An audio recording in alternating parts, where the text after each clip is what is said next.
All right. Good evening, everyone. Good evening, everyone, and welcome to this event on responsible state behavior in cyberspace. My name is Joyce Hakme. I'm a research fellow here at Chatham House, and we're very happy to have you here. The last few months have witnessed several developments at the level of cyber diplomacy and cyberspace more generally, and we can probably identify four main ones. So first, we have the coordinated attribution efforts of several cyber attacks to the Russian military intelligence, GRU, which was led by the UK, the Netherlands, the US, and other countries, which was seen by many as a watershed moment in cyberspace. Second, the Global Commission on the Stability in Cyberspace released its new norm package featuring 6 new global norms to help promote the peaceful use of cyberspace. Third, President Macron launched the Paris Call for Trust and Security in Cyberspace, which is a declaration on developing common principles for securing cyberspace. This call has already been signed or supported by over 50 states, including all EU countries, as well as many civil society organizations and private sector companies. And fourth, the UN General Assembly adopted 2 separate resolutions on the actions of states in cyberspace. One resolution sponsored by Russia creates an open-ended working group of the General Assembly to study the existing norms contained in the UN previous group of governmental experts known as the UNGGE, to identify new norms and study the possibility of establishing regular institutional dialogue under the auspices of the UN. The second resolution, sponsored by the United States, creates a new group of governmental experts, a new GGE, to study how international law applies to states' behavior in cyberspace and identify ways to promote compliance with existing cyber norms. These are extremely interesting developments because after the last iteration of the GGE in 2017, which many of you were following, no consensus could be reached. So after that process, the international conversation about cyber norms and about responsible behavior in cyberspace has gone fairly quiet. And now we find ourselves amidst several initiatives which some might argue could be complementary and others might argue could be competitive. So this begs the question, are we getting closer to achieving stability in cyberspace, or are we moving away from it? Are these efforts dividing the attention, or are they moving the conversation forward? We've got a fantastic line of panelists with us tonight who are at the heart of these initiatives, who will help us answer these questions. So starting on my left, Chris Painter, who has been on the vanguard of US and international cyber issues for over 25 years, first as a prosecutor of some of the most high-profile cybercrime cases in the country, and then as a senior official at the Department of Justice, FBI, the National Security Council, and finally the State Department. He has initiated, helped drive, or advised on virtually every major US cyber policy for over a decade and has created innovative new organizations and approaches to deal with threats and take advantage of opportunities in cyberspace. In his most recent role as the nation's top cyber diplomat, Chris coordinated and led the US diplomatic efforts to advance an open, secure, and reliable internet and information infrastructure, and he advised the Secretary and Deputy Secretary of State on these issues. In addition, Chris sits on the Global Commission on the Stability of Cyberspace as one of its commissioners. In addition to so many other affiliations. Carmen Gonzalez, the second panelist, is the head of the International Cyber Policy Department in the Dutch Ministry of Foreign Affairs, and she's the co-chair of the Global Forum of Cyber Expertise. She is responsible for international peace and security in cyberspace, capacity building, digital rights, and other cyber-related policies in EU, NATO, UN, and OSCE. Carmen represented the Netherlands in the UN GGE between 2016 and 2017, so she'll have a lot to say about what's been happening. And finally, Joachim de Groot has been Director of Corporate Affairs with Microsoft since 2013. He's responsible for Microsoft's policy engagement in the Netherlands on privacy, cybersecurity, lawful access, artificial intelligence, human rights, and other issues. Prior to joining Microsoft, Joachim was Senior Policy Advisor on Internet freedom at the Dutch Ministry of Foreign Affairs, and he has also worked for the Dutch Parliament. Before we start the conversation, just a couple of things. This event will be held on the record and it's being live streamed. And second, we'd like to say a big thank you to the Embassy of the Kingdom of the Netherlands for their support in organizing this event. So Chris, as you were one of the first cyber diplomats, if not the first cyber diplomat, who worked on this issue, and you're continuing the work now at the international level with the Global Commission of Cyberspace. What are you hoping that the norms that are released by the Commission will achieve, and what, in your experience in the diplomacy world, is feasible and achievable? So, I mean, I think the important thing is to understand what norms are in this context. And norms are just expectations of behavior. The rules of the road, voluntary rules of the road. And I think that the concern has been, and we started down this road several years ago, around 2011, to start really advancing a stability framework in cyberspace, where it's grounded on international law applying, but understanding that international law doesn't deal with everything, so you have to deal with these things that are below that threshold, the high threshold, the attacks we see every day. And so what kinds of norms can you promulgate? And the GG has done a number of them. Don't attack the critical infrastructure of another country absent in peacetime. Don't attack the certs of another country. It's like going after the ambulances. So they've done some work on that, and then confidence building measures is another part of that stability framework. And there's been a lot of progress, I think, over the last number of years in advancing that framework with the recognition this is a long-term game. There's lots of things you need to do to deal with threats right now, to try to thwart those threats, to try to respond to those threats. We'll talk about that later in the discussion.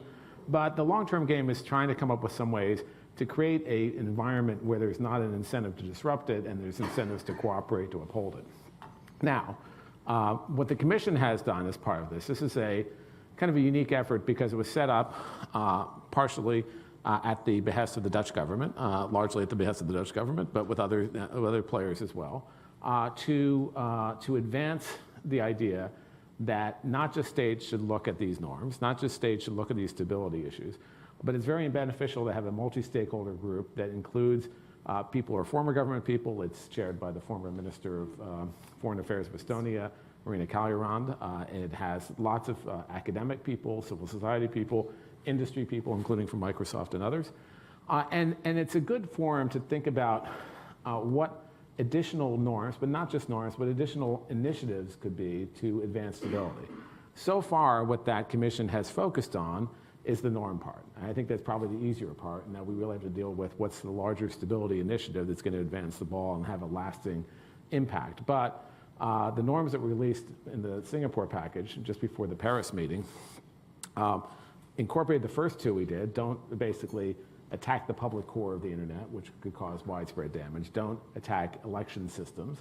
Those are the two we had on the table already that the Commission came up with, but then added a number of them, including having a vulnerabilities equities process that every state should have that you shouldn't systemically undermine the supply chain and manufactured computer hardware or software, that states should work to have better cyber hygiene, that states should, and almost mandate it too, that states should prohibit non-state hacking back. So a number of different measures that, again, are part of the way there to trying to achieve stability, but they're not all the way there. They're just one part of the larger framework, and we have to now turn to that larger framework, and it builds on what the GGE has done.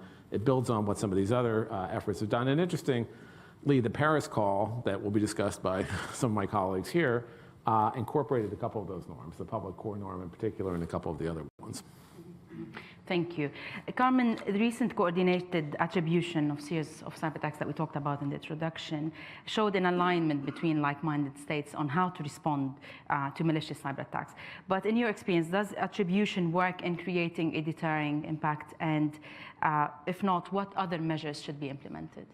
Thank you, Joyce. And before answering your question, I just like to explain why it is so important that we try to endeavor that there is a governed cyberspace where rules are adhered to. Because well, most of you here in the room might have on the top of your mind other threats and concerns that you see as that you deem more threatening to the international peace and security situation. For example, the crumbling down of the multilateral disarmament architecture. At least, well, that's perhaps too negative, but too pessimistic. But at least it is, of course, a matter of concern that the multilateral system is not in its best moment nowadays. However, and cyber threats, although they're more noticeable, they are more in the headlines than they were a couple of years ago.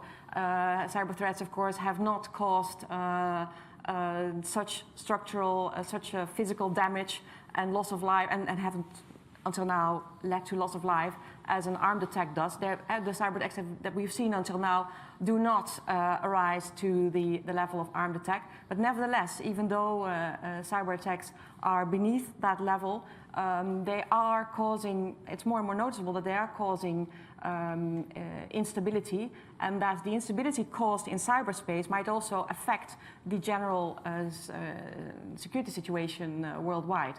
So it is definitely an important, a more and more important domain where we should ensure that stability is guaranteed, and that's why we have to. We cannot sit back and be idle. Attribution, public attribution, together with like-minded states, like we have done, like we have initiated together with the UK in October after it became known that the GRU attempted to hack the OPCW at a very, very critical juncture in time when the OPCW was discussing chemical weapons attacks in Syria and the Skripal case.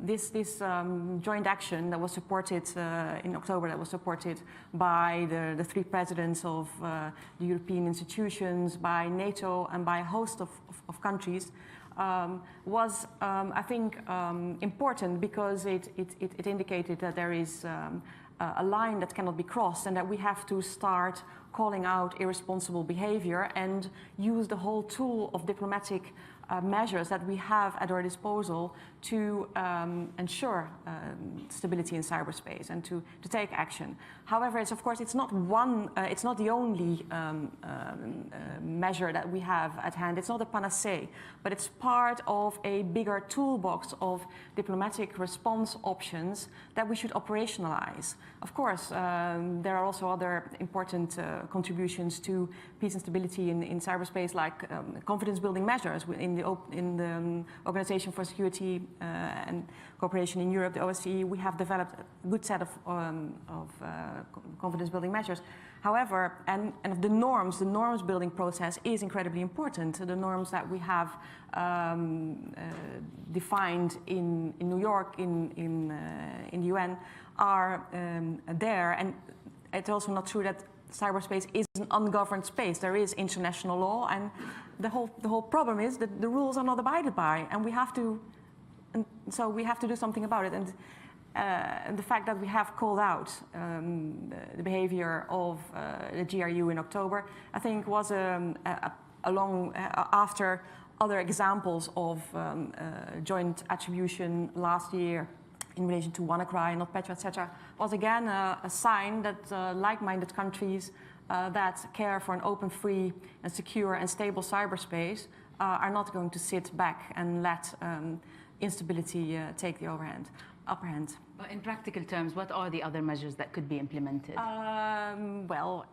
Every instrument that you have in your diplomatic toolbox, from silent diplomacy behind closed doors, using confidence-building measures, issuing statements, to, after calling out bad behavior, imposing consequences. Other consequences that are even one step higher on the escalation ladder, like imposing sanctions. And that we are prepared to do so is also evident. In the EU, for example, the EU has issued, the EU heads of state and government have issued conclusions during their October European Council that announced that the EU is going to elaborate a thematic sanctions regime specifically for the cyber domain. And we are working on that, and we will have that ready, hopefully before the end of the legislature. So I'd say that you're absolutely right, that one of the problems is we have been terrible as countries, all of us, at actually imposing costs on bad state actors. And we've had lots of different examples of the rules being broken. The election interference by Russia, North Korea and the WannaCry virus, the LaPetia again by Russia, OPCW by Russia. And it's great that we're calling them out. Great, that's a great predicate. But you're not going to name and shame Russia, and you're not going to name and shame North Korea. So you really have to take further action. And that action has to be backed up with consistent messaging. So what worries me is in our system, when we were dealing with the Chinese and trying to get them to stop the intellectual property theft, President Obama said for almost a 2-year period this was a major issue, kept raising it constantly with Xi. But if you undercut that message just once, you really take away the deterrent value. And unfortunately, with some of the Russian interference in our system, when President Trump says a contrary thing or says maybe it didn't happen, that undercuts all the kind of deterrence activity you could do. One of the problems, I think, still is there's, I think, more willingness to impose costs, but we haven't seen it. And what that does is it creates a norm of inaction for people like Putin, who's like, look, I got away with this, I got away with it again. Yeah. Maybe people called me out, big deal. So we need to be stronger. And that means the full range, diplomatic actions, law enforcement actions, sanctions, cyber options, things that are not cyber tools, because you can't just limit the cyber tool set. And I just don't think we've been good enough about that. And I think it's great that Europe has this, has now come up with this sanctions regime and the toolbox. That's great. But at the same time, there were some worrying signs too. The debate, they didn't actually call out Russia during that debate. That was, I think, an unfortunate and missed opportunity. So it's not all rosy and light. We are moving down the road, but we need to be much stronger. We agree to disagree on the impact of that. But let me underscore that it is important that when we engage in diplomatic response and when we take actions like calling out bad behavior and imposing sanctions, we should definitely do so within the framework of our international legal obligations and within the framework of our normative beliefs. Sure. That's very important because, of course, this is not a matter of reacting from the hip. This is no gung-ho thing. This is about ensuring that norms are no paper tigers and that indeed we try to impose a culture globally where it is clear that the cost of bad behavior are there, that you cannot just abuse of the possibilities cyberspace offers to you without any consequence. But that also has to be timely. I mean, for the classic deterrence, you have to be both costs that actually change behavior, and they have to be done in a timely way. Perhaps we can say there's definitely a change in the mindset, and given evidenced by how the countries came together and attributed, and perhaps this is a work in progress on how you fine-tune it and how you make the best impact of that. It's a piece of the puzzle. It's not a panacea, and it won't change the world overnight, but it is an important part of our toolbox. It's better than we were before. Great. Okay, so we're moving to our last panelist, Joachim. So Microsoft has been one of the main supporters of the Paris Call for Trust and Security in Cyberspace. But this is not a new territory for you. Microsoft have been vocal in the last few years on several initiatives. I guess my question, what do you think Microsoft has learned from previous efforts? And how do you think the Paris Call will be different? Thanks very much for having me, by the way. I'd never been to Chatham House, even though I lived in London for 3 years, so being here for the first time on stage is much appreciated. Indeed, Microsoft has been quite vocal over the last number of years, and that has to do with the fact that we have lots of attacks we witness on our infrastructure. Most of the infrastructure is owned by private parties and/or provided to our customers, and we see a lot of value in making sure that we must be proactive in debates about this to further the debate down the road. 2 years ago, we pleaded for a digital Geneva Convention as a label for putting a point on the horizon to say we must work towards something that in due course will actually work to make sure that we create a culture indeed that member states around the world will abide by. Of course, we have learned throughout that process that, of course, the content of what we envision there is much more important than that label, which, in truth be told, also created some lashback, if you will, and some, let's say, critical remarks about that convention label as such. And so we've been very clear that we feel that, making sure that we clarify our pieces of content behind the digital Geneva Convention topic is crucial to make sure that we can actually achieve results. And there are a number of more recent initiatives that we've unfolded including the Digital Peace Campaign, whereby we partner with all kinds of NGOs to say, hey, we must actually make clear that attacks on innocent civilians in peacetime, as is happening now exponentially through nation-state attacks, are unacceptable. And we have to partner to make sure that we have citizens stand up for their digital rights. That's one specific element. Another thing is that we try to make this more concrete with programs, including our Defending Democracy program that was launched earlier this year, which involves a number of initiatives to actually create tools and assist, for example, democratic governments to make sure that they are able to deter attacks and also assure that their democratic processes are protected. An initiative that was launched recently here in the UK is the Account Guard tool, which we provide through Office 365. We started in the US in August, have now rolled it out here in the UK as well, where we provide all kinds of actors in the political process, political parties, but also various parts of government involved in these processes to be resilient with regards to nation-state attacks trying to mingle in democratic processes. So this is actually much more proactive and I would say a tangible type of activity that we've unfolded in this regard. And what about the Paris Call? Like, what do you feel? Like, how do you feel that this will be like kind of a different initiative and will achieve like different results? Well, we feel that the Paris Call, I mean, there was a massive turnout in signing on to it, right? So, in fact, we now have 60 countries that have signed on to it, including all the EU member states, which we feel is actually a very nice signal that there's consensus across the European Union with regards to the content of the call. There's now 420 organizations in total that have signed on to this. 50% of those are based in Europe, including lots of industry parties, varying from a company here in the UK that creates software for care. Sequoia has signed on to it because, of course, they understand after WannaCry what it means to be attacked by nation states. But also the University of Exeter signed on to it. There's a wide variety of organizations that have done so. And in fact, I've been told that it must have been the most signed on to multi-stakeholder declaration ever since multi-stakeholderism, for lack of a better term, has been around. So in that sense, we feel there's consensus there, and also based on the developments in the UN recently with the two resolutions that were presented by both parties to be mutually exclusive, but were both adopted, and the fact that that's now created a new environment, we feel that the Paris Call, with so many signatories, with so many different types of signatories, creates a path forward with lots of principles that might actually be worth looking at further and to see how we can build on that momentum there. So you mentioned how it can help with the UN process. Chris, do you envision any sort of like linkages with this call? Because the EU states have signed it.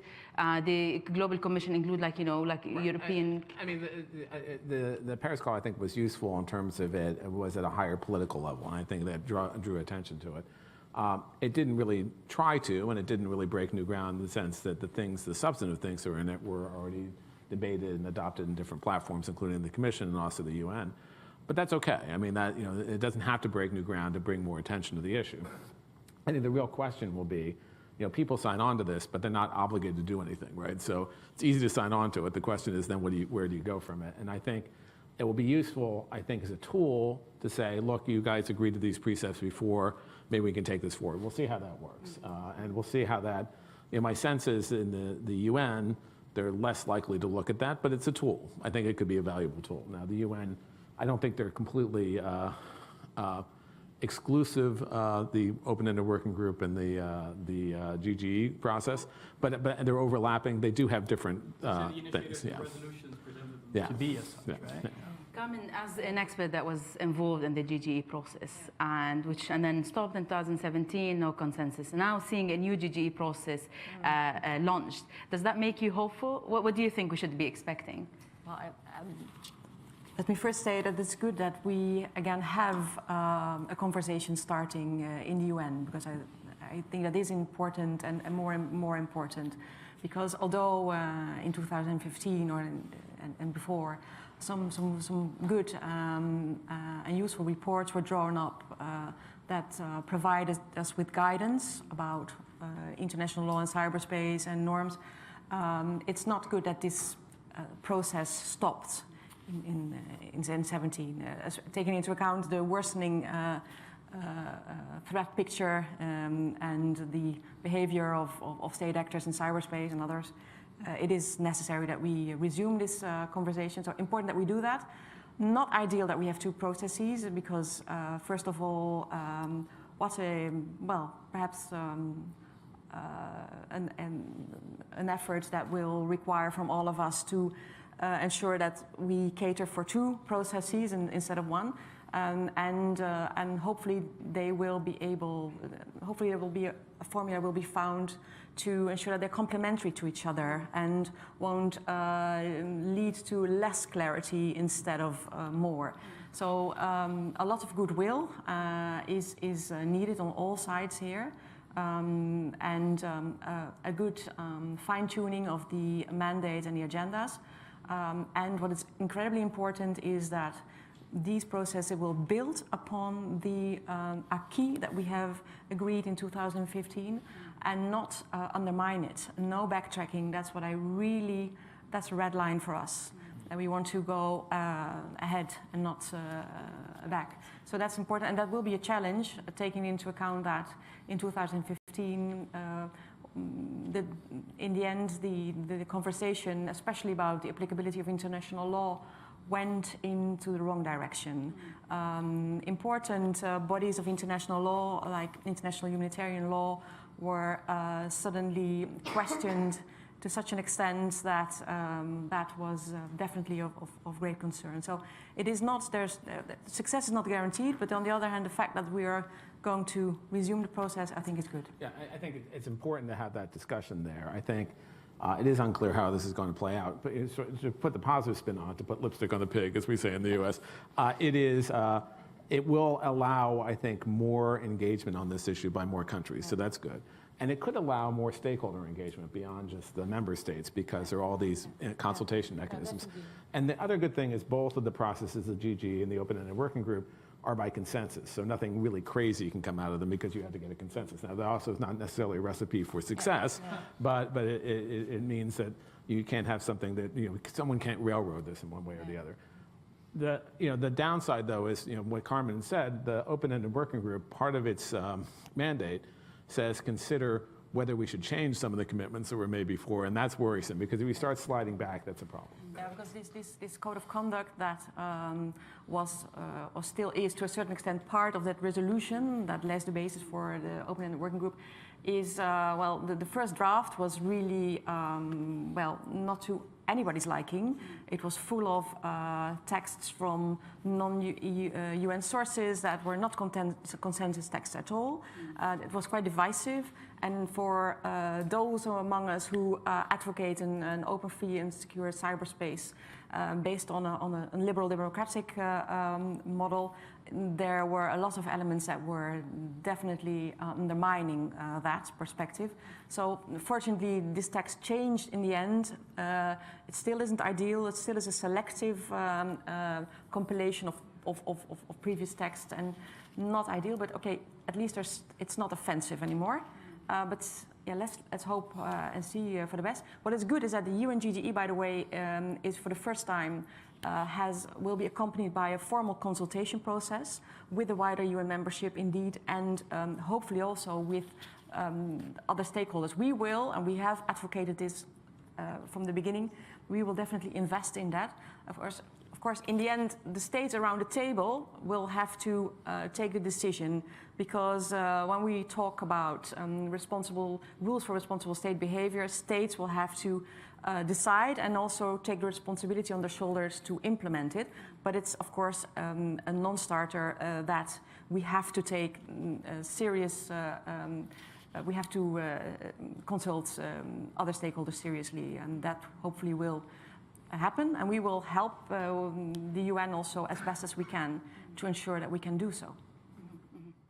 All right, so let's open now for questions from the floor. If you have any questions, please raise your hands, introduce yourself, and make it short. Okay, please. We got a Klitsch. I'm a member of Chatham House. My question is, why governments attack each other? I mean, except the intelligence. What's the reason? Like, is it like the air forces going around international waters that we have a power to attack anyone? What is that kind of basic motivation? In the physical world, I mean, people think the cyber world is so unique and different. There's a host of reasons, and I think In terms of the Russia actions, at least my analysis is, and I'm not a Russia expert, but I think a lot of Russia experts say this, is they're engaged in trying to sow doubt and discord, particularly among Western democracies, to undermine them, and that makes them more powerful, at least in their view. So countries have different reasons for doing what they do. If it was a Chinese intellectual property, I think they were getting a benefit, and they weren't really paying a cost, so it made sense economically for them to do that. It just depends. I think it depends on what the situation is. And surveillance. Look, every country in the world is going to do intelligence gathering. That's not going to change. We should have rules around that. There's been a lot of debate about that. That's different than the attacks. I think we need to be careful about the language we use. Cyber attacks, intrusions, and then intelligence gathering are different things. Gentleman over here. Hi, Duncan Campbell, University of Sussex, and also a journalist.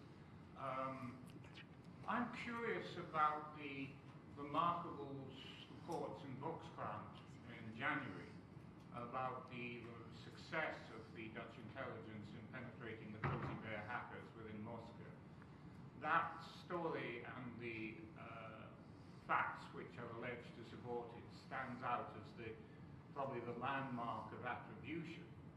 But it's not getting much currency, and I wondered how it plays into the scheme of attributing attacks that you see developing.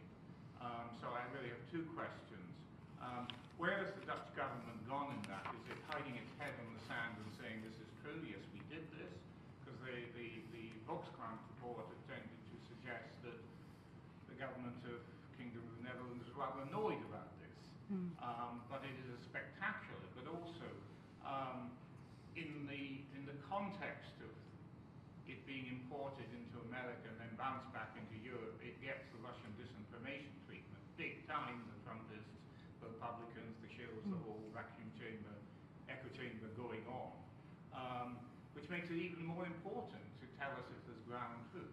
So two questions there. Yeah. Can anything be said, particularly about our Dutch colleagues, or by Chris, about that event and its spectacular high in evidence for attribution, going beyond and above anything? In case you don't know, the story says that they took control in 2014 of the cameras for the Cozy Bear hackers and actually watched the first wave of attacks, physically using their own television cameras. Okay, do you want to pick up this question? You're the Dutch. Yeah, you're referring to a very interesting and readable newspaper article. So I leave the story to the writers, the authors of the article. But more in general, you were referring to the importance of countries being capable to do forensics and to attribute and also to prevent havoc and to defend themselves. Of course, within the confines of our international legal order, countries are as able and also have the right to defend themselves, entitled to defend themselves in cyberspace, as well as in other spheres of life, as long as we all abide by this international rule book that we have, and that's very important. But capacity building is, of course, something we are in need of in general in the world to make societies more resilient against not only cyber intruders from third states acting on behalf of third state actors, but also against cybercrime. And that's, although we've been working on capacity building for several years now, I think there's a huge amount of work still to be done. We are doing that, for example, through multi-stakeholder initiatives like the Global Forum on Cyber Expertise. And that's more indeed general capacity building that's directed towards making countries resilient in the area of cybersecurity and against cybercrime. And also doing that in a manner that is indeed compatible with rule of law. So that's a bit what I would like. That's what I would like to answer. So I'm not, shockingly, even though I'm not in the government anymore, I'm not going to comment on the particular case. But I will say this: there's two things. One, there's still this myth that attribution is impossible, and attribution is not. I think if one thing that's been demonstrated time and time again the last year and a half, is that we can and do attribute nation-state conduct. There are tools to do it. You don't just follow the digital footprints. You look at a whole bunch of different things. You look at intelligence. You look at, following money paths, if that's involved. You look at a whole range of things. And attribution is possible, especially if it's a sustained course of conduct. The second thing is, attribution is a tool. You don't always make public attribution. So, in that case or others, you may decide we're not going to do a public attribution. You're not going to do a public attribution in every case because that's one tool you use. You might use other tools, including private diplomacy and other things. So we shouldn't expect we're always going to attribute conduct. And the third point is, there's still a lot of reticence about public attribution. Yes, the OPCW one, God, there was so much frickin' evidence in that case. It was unbelievable. What struck me more about that case than the cyber part was how bad the tradecraft was by the Russians. It was just terrible. And there was so much evidence, it was almost hard not to come out and say, yes, they did it. And so you got a lot of countries doing it, including countries that I think have been traditionally reticent to do attribution. There's a lot of countries in Europe that don't like to do that. There's some countries in Asia that are afraid of the larger consequences. People don't understand cyber yet like they do in the physical world. They might be able to attribute something in the physical world, like, for instance, the poisonings here in the UK, very quickly, but they really don't understand the political dimension of this yet. So we're building this. We're building that coalition and understanding. And I think you'll see more of that going forward. Joachim, what sort of role Microsoft is now playing on attribution? And I know that there's an initiative that you're thinking about like creating a body. Or can you say a little bit about that?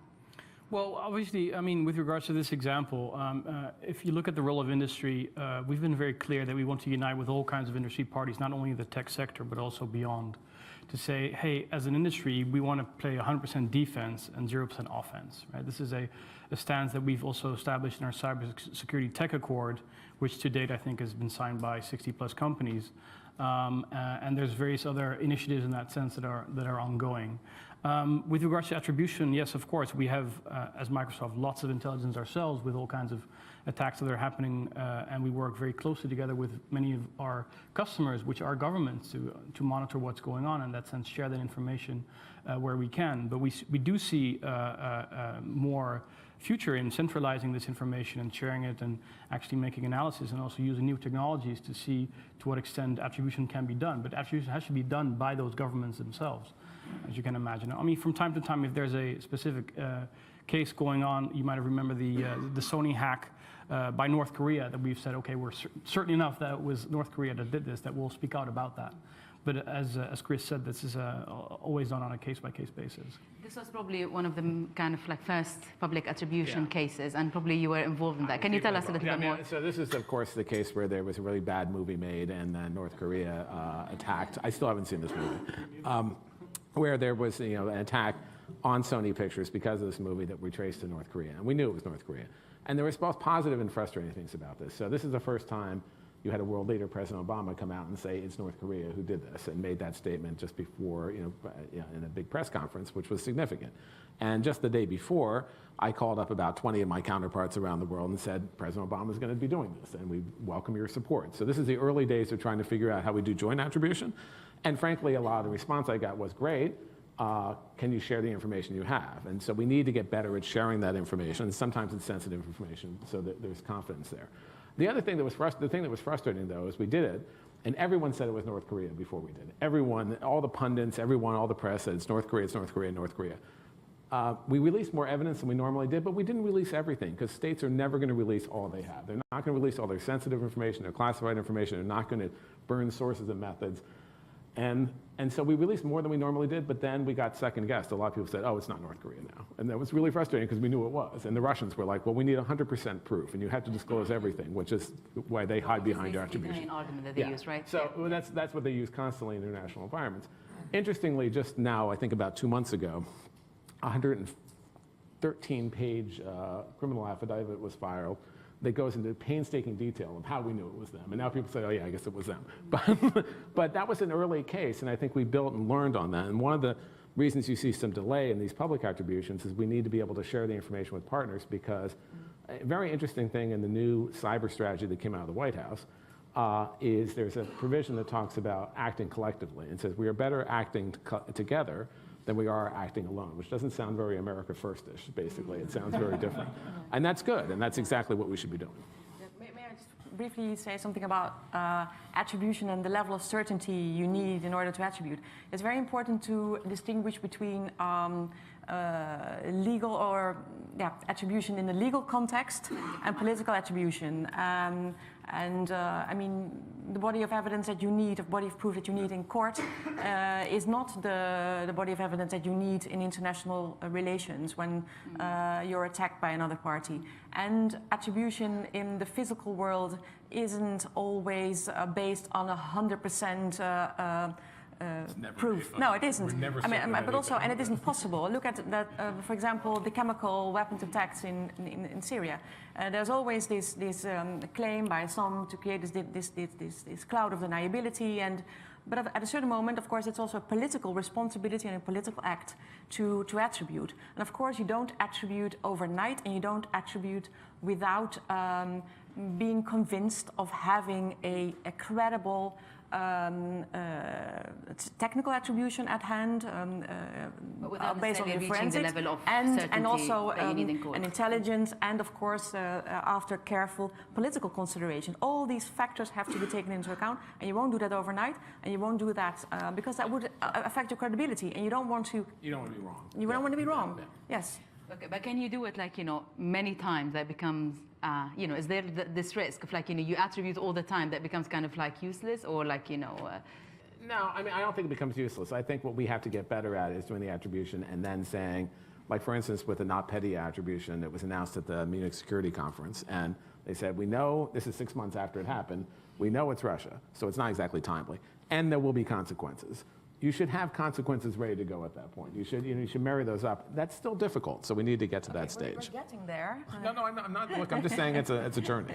We agree on that point. And I do think the Microsoft efforts, like Microsoft has a lot of data that helps attribution. Interestingly, I think they kind of changed their original idea of having this attribution agency because part of the problem was no one has all the information, so it's hard to make a conclusive, authoritative decision. But giving data that helps people reach that conclusion, governments and others, I think is very helpful. I think it's a valuable contribution to capacity building to also ensure that more countries have the capacity to do the forensics and to do the whole, and to have a due process in place for attribution. Then we can get to a higher level, higher standard of attribution globally.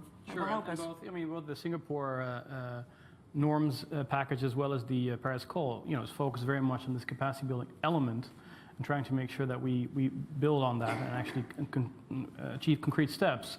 And Carmen already mentioned the Global Forum on Cyber Expertise, which is I would say, deliverable of the Global Conference on Cyberspace in 2015 in The Hague, which is now actually bringing this all together. And as Microsoft, we participate actively in that to make sure that also our partners and customers around the world in developing countries that have very weak certs, that are actually still on the way up, get this information, and this is shared in a more efficient way. Great. But okay, so we're gonna take 3 questions at a time. So Patricia, Leah, and then the gentleman in the back. Thanks. Patricia Lewis, Research Director for International Security at Chatham House. So I wanted to bring all these things together. So we heard about the various attacks, we heard about attribution, and we're looking at responsible state behavior.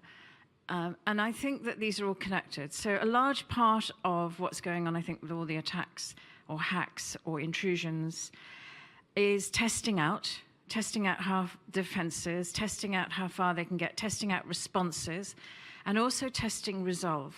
And we're seeing this not only in cyberspace, we're seeing this in terms of buzzing airspace, we're seeing this with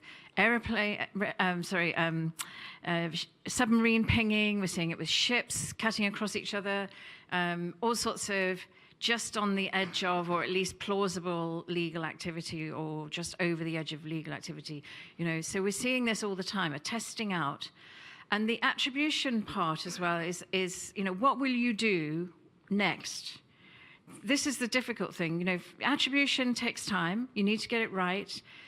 You need to get everyone together. But it's the what will you do next and what will you do collectively? What are you going to do about it? And I think that was part of the GRU's approach. It's like, we're going to do this so openly, so blazingly. What are you going to do? right? So this is the test. So somewhere here, what we've got is a major challenge to the whole rules-based order. Cameron, you talked about the rules-based order. I'm not sure what that is anymore. I mean, it's being challenged all the time. It's being thought of as a Western-based rules order, which I don't think is true, but it is being thought of in that way and characterized in that way in order to provide the justification for the challenge. And the critical thing, I think, is this collective approach. And how do we think this through collectively at the UN? We have the Russian treaty, we have the GGE. We've already got 2 tracks now, 2 completely different approaches in the UN up against each other, and that's what's going to happen. Is there a way in which somehow at the lower levels in this, there's going to be more cooperation so that at the other levels that where they're trying to test out the rules-based order, that we could get a we could sort of undermine that a bit so that we could get more collectivism at the sort of human security level. Thank you. Leah. Hi, good evening. Leah Casper with the Global Partners Digital. A question for the whole panel, whoever wants to take it.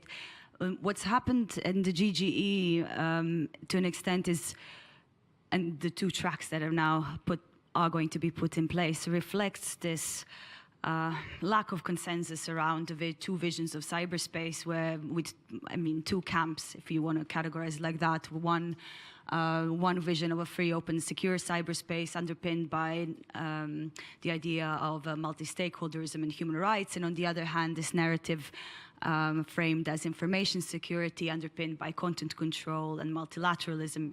Kind of, this is a bit of a crude distinction, but let's say we have those 2 camps. And my question is really what can and what will countries that are the proponents or stakeholders that are proponents of a free, open, and secure in cyberspace and that vision, what can we do to convince the middle ground countries that don't fall in neither of these 2 camps?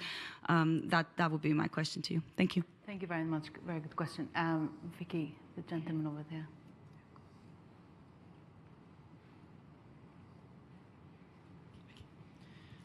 Evening there, my name's Ali. I'm a cyber analyst for JLT Re, reinsurance broker. My question is for everyone on the panel, slightly on a different topic. This is regarding a very damning Bloomberg report of how Chinese spies allegedly infiltrated a supply chain of US data servers with microchips with the intent of siphoning off data. Now, the response to that has been, companies like Apple coming out vehemently saying this is not true, this has not happened. So my questions are in 2 parts. First part being is, what has the follow-up response been following that incident? Because a lot of people have been saying this whole report is a bit bogus.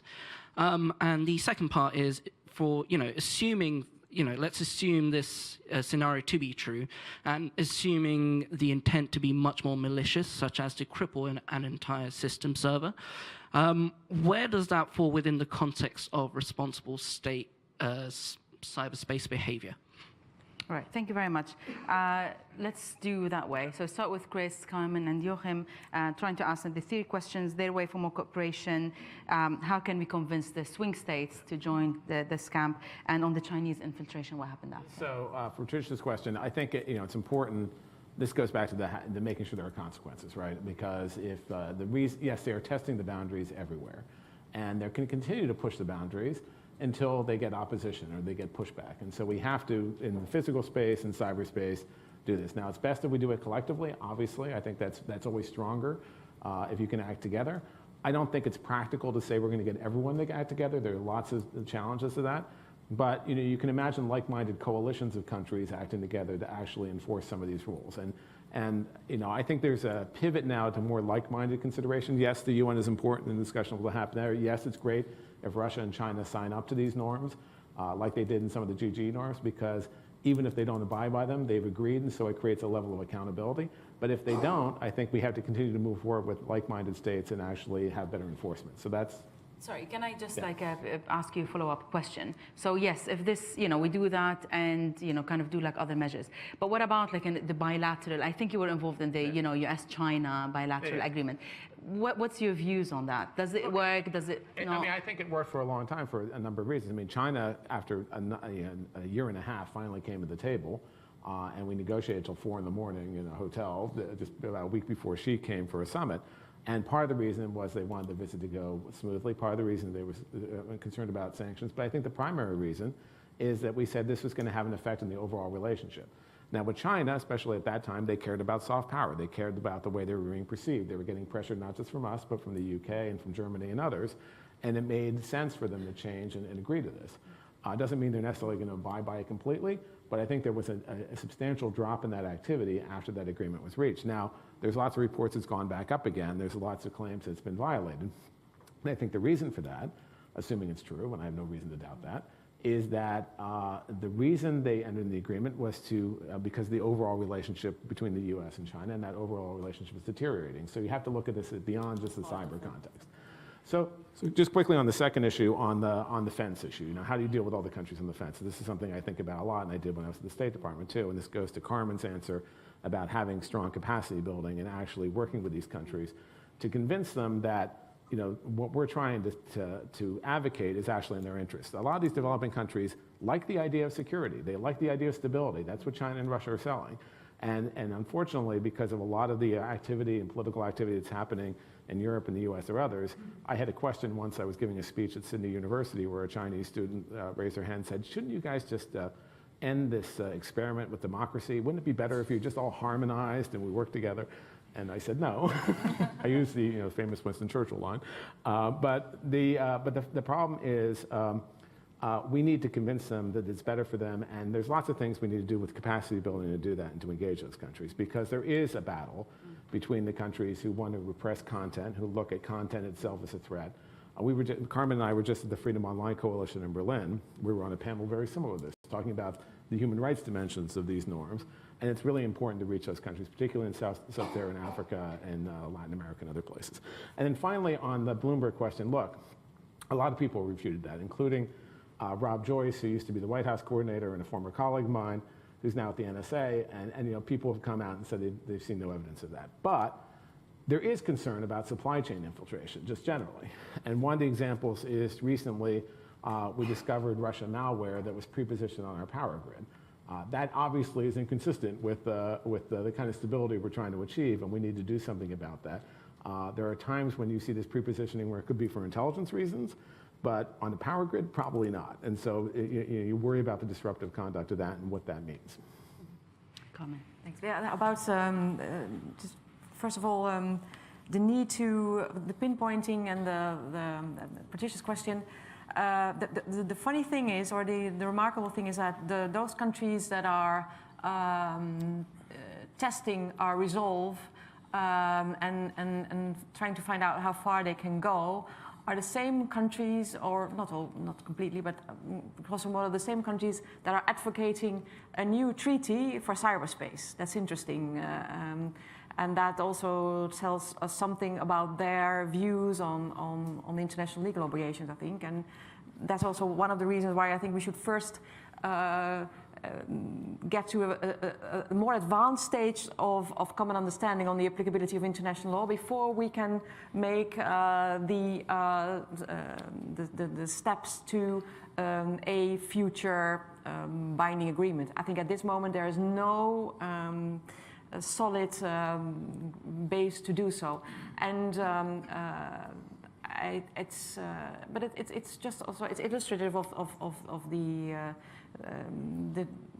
environment, the climate in international peace and security, and the only thing we can do is to start implementing the rules that we have more visibly, and that's why not only public attribution but also other diplomatic measures have to be used and have to be instrumentalized in order to send these messages and get this message across. That there's no free lunch for those who are trying to harass others in cyber.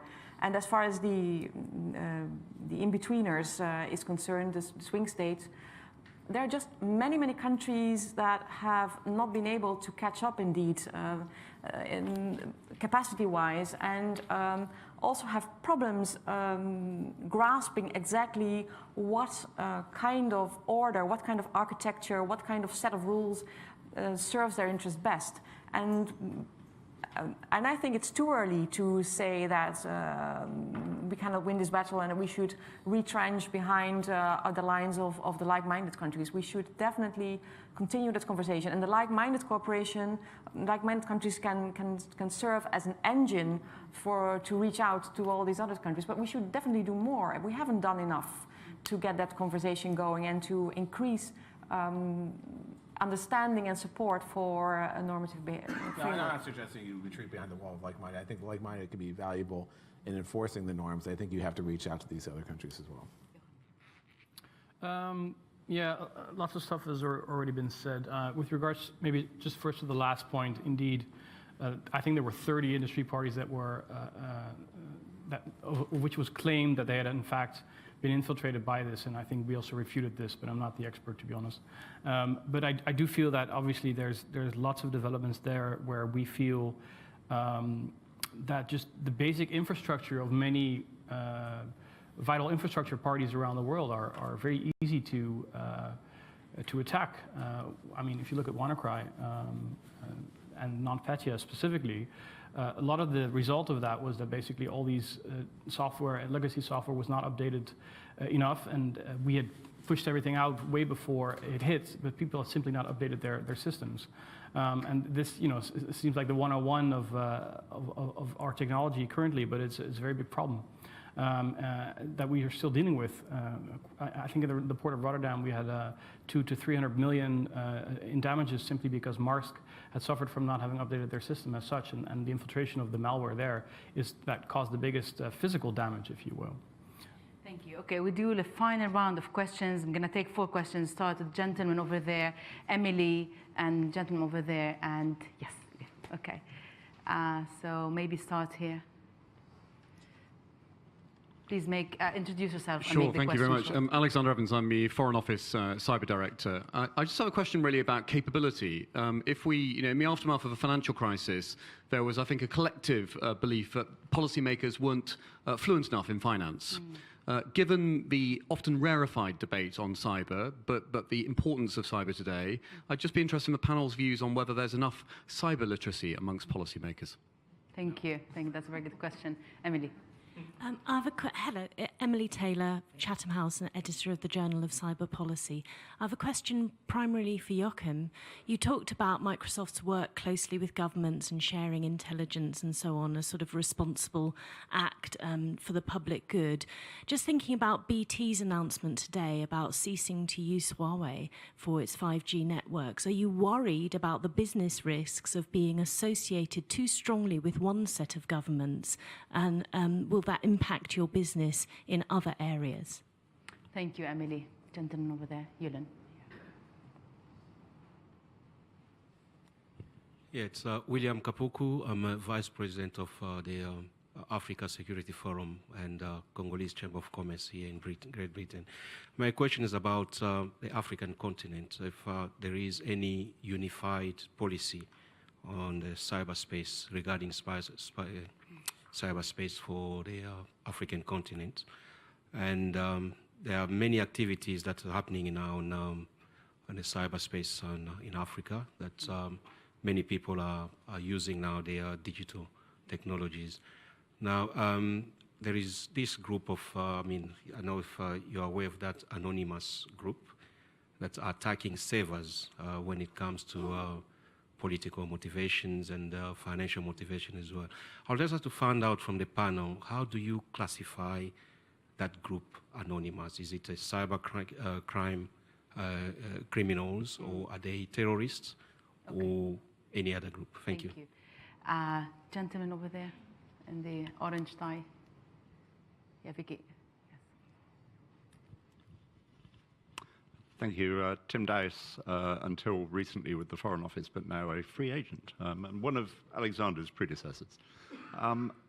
I think the conversation is beginning to move a little in the way that feeds my question. I thought we spent a lot of time talking about raising the costs to the aggressor in cyberspace with attribution, the diplomatic cost, etc.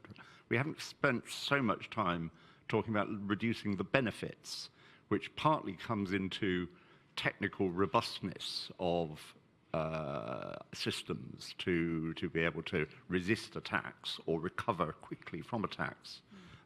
There's been I think generally a feeling that just as in the 30s the bomber would always get through, in this century the hacker will always get through. But is that too pessimistic, or is there technical hope in that area? And secondly, with the more insidious aspects of aggression in cyberspace, the disinformation, the misinformation, what Chris referred to as reducing the public faith in our democratic institutions and reducing trust. Is there more that we should be doing both nationally and internationally to, if you like, educate our public so that they can are better able to resist the problem of fake news? Thank you very much. I think very good questions.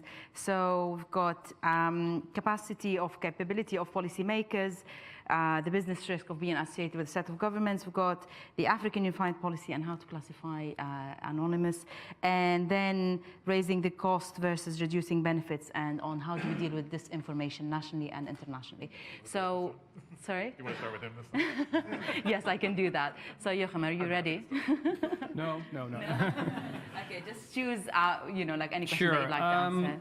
I'll first point to your question about the risks associated with cooperating with certain governments that might risk your reputation and/or alienate other customers. Perhaps that's. I mean, Microsoft is a 45-year-old company, so let's say a dinosaur in a tech environment, if you will. At the same time, we've learned a lot throughout our decades of being active in the industry, and we see that with the advent of the technology, the questions that are raised with the application and the way you can use the technology in a dual-use type of environment constantly changes, and the newest is artificial intelligence, of course.